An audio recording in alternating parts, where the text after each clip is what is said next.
The strike on the school is the second such attack in a week. Like last week's incident, the United Nations is holding Israel responsible for the attack.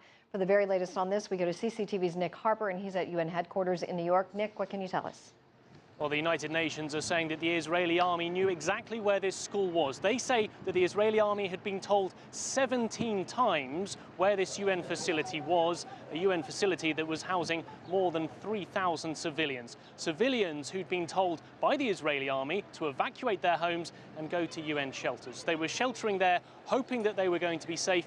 But of course, that wasn't the case. We've heard from the Secretary-General Ban Ki-moon today. He's condemned the attack. He said that it was shameful to attack sleeping children. He's called it outrageous and unjustifiable.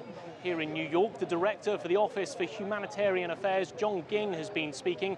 He said that the humanitarian situation for civilians there is particularly dire. In particular, he highlighted the fact that children are caught up in this conflict. He said about 21% of the deaths and the casualties of Palestinians so far were children. He said that over the last few days, one child had died every hour. And he said that the population, because of the blockade of Gaza by Israel, the population quite simply wasn't able to go anywhere and therefore weren't able to escape. The mortal fear that has gripped the population, they're being told flee areas, get out of areas, but to where? Where should they go? And again, we don't have the answer for them on that. And if this were a conflict elsewhere in the world, they would at least have the option of crossing borders and seeking sanctuary in neighbouring countries. They don't have that option in this particular case. John Ging talked about this mortal fear that civilians were facing. He said it was right for parents in particular to fear because the casualty and death toll was rising by the hour. Well, Nick, the United Nations didn't just discuss the school attack on Wednesday. They also talked about the ongoing battles around the MH17 crash site. What can you tell us about that? Well, yes, it's now nearly 2 weeks since MH17 came down, but at this stage we're still no closer to finding out exactly what happened and who was responsible.